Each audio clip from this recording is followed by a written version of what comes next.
नमस्कार साथियों, अपना इलाज अपने हाथ के इस दूसरे सीरीज में आपका स्वागत है। आज एक कहानी के माध्यम से आपको बहुत कुछ बताना चाहता हूँ। समझदारों के लिए इशारा ही काफी है। एक बार सुनसान सड़क पे 50 यात्रियों को ले जा रही एक बस गहरे खड्डे में गिर गई। गंभीर रूप से घायल एक यात्री ने अपने मोबाइल फोन से सूचित किया। 15 मिनट में बस निकालने व घायलों को अस्पताल पहुंचाने के लिए आधुनिक चिकित्सा सुविधा से युक्त 2-3 हेलीकॉप्टर पहुंच गए। इतना ही नहीं, पूरे घटनाक्रम में की आंखों से देखी जानकारी देने के लिए मीडिया वाले भी पहुंच गए।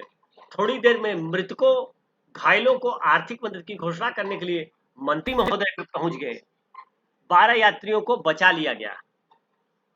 अब यह चर्चा का विषय बन गया कि देखो विज्ञान ने कितनी प्रगति कर ली।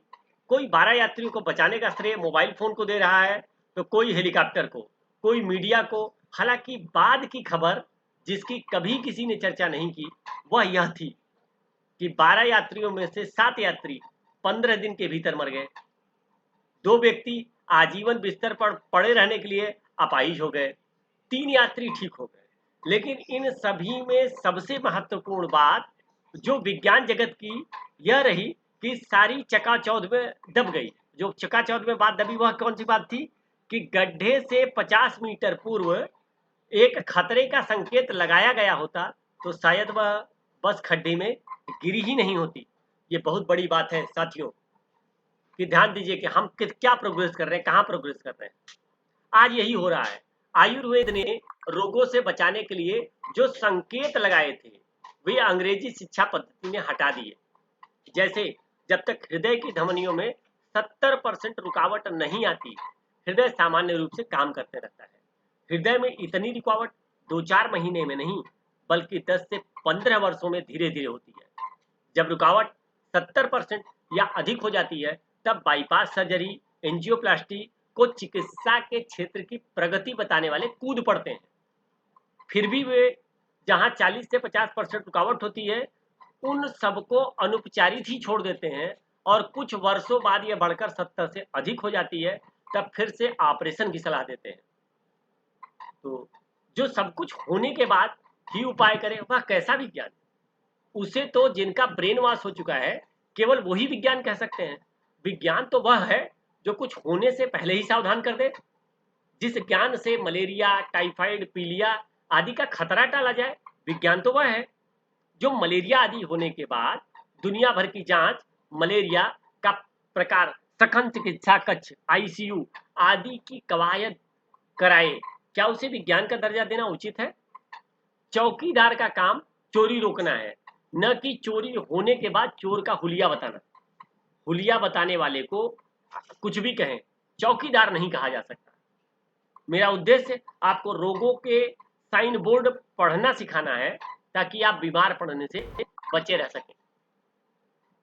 दूसरा उद्देश्य समय रहते सरल, सस्ते व तेज उपचार करना सिखाना है। बीमार व्यक्ति लाचार होता है और वह स्वयं को ठगा जाता देखकर कुछ भी नहीं कर सकता। सन 2010 की एक डॉक्टरी रिपोर्ट के अनुसार भारत में हर वर्ष कंगाल होने वालों में 7% चिकित्सा के खर्च के कारण कंगाल होते हैं। डॉक्टर कमीशन के लोभ में मूल दवाइयों की जगह पे कंपनियों की 5 से 10 गुना महंगी ब्रांडेड दवाइयां लिखते हैं। तीसरा उद्देश्य स्वास्थ्य के नाम पर ठगे जाने से आपको बचाना। एक उदाहरण देख सकते हैं आप। नीलामी हो रही है, आपको पता नहीं पेशेंट क्या बोल रहा है डॉक्टर से, डॉक्टर साहब आपको पता नहीं आप संत हैं, पता नहीं आपने मुझ जैसे कितने लोगों को माया से मुक्त कर दिया। अब पेशेंट की जान बचाने में पूरे पेशेंट का घर बिक गया। ये तो पेशेंट माया से मुक्त ही हुआ ना, बाकी आप स्वयं समझदार है। आज भारत के 5% व्यक्तियों के परिवार का औसत वार्षिक चिकित्सा खर्च 20,000 रुपए से कम नहीं है।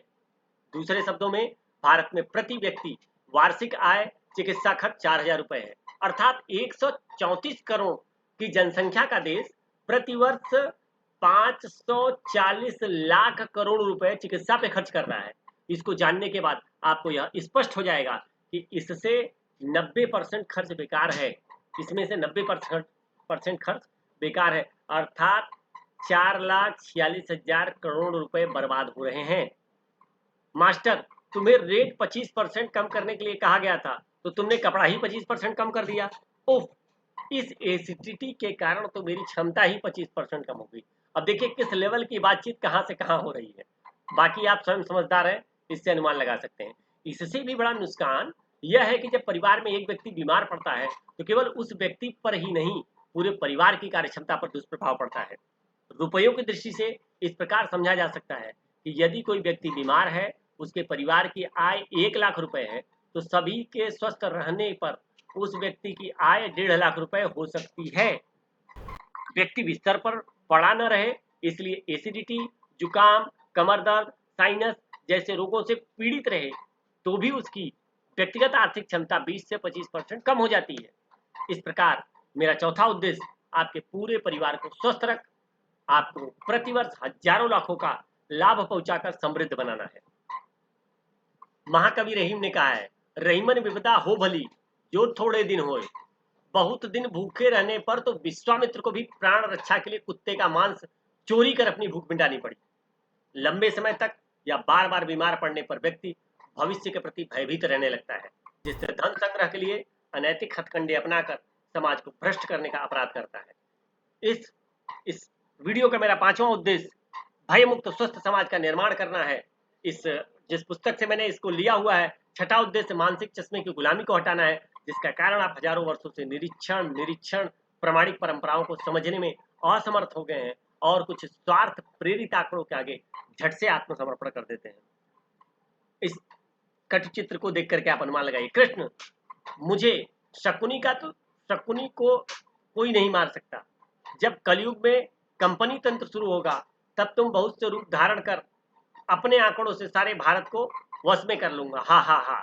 ये शकुनी अपने आंकड़े दिखा रहा है और कृष्ण जी को बता रहा है कि अब उसको किसी चीज का भय नहीं है। आज एलोपैथी की विफलता के कारण पूरा विश्व प्राचीन चिकित्सा पद्धति की ओर आकर्षित हो रहा है, लेकिन सभी पद्धतियां एलोपैथी का आधार लेकर ही आगे बढ़ना चाहती हैं। दुर्भाग्य की बात है कि आयुर्वेद के वैद्य भी एलोपैथी को ही आधार लेकर चलने लगे हैं। सातवां उद्देश्य श्रेष्ठ चिकित्सा पद्धतियों में क्लिंजिंग थेरेपी, गोगव्य चिकित्सा, योग चिकित्सा, घरेलू चिकित्सा, एक्यूप्रेशर, चुंबक चिकित्सा, रेकी, प्राकृतिक चिकित्सा आदि और छुटपुट किंतु कारगर नुस्खों को आयुर्वेदिक प्राकृतिक चिकित्सा का आधार प्रदान करना है। प्रचलित पश्चिमी शिक्षा ने स्वास्थ्य के संबंध में जो गलत धारणाएं आपके मन में भर दी हैं, उन्हें हटाना हमारा आठवां उद्देश्य है।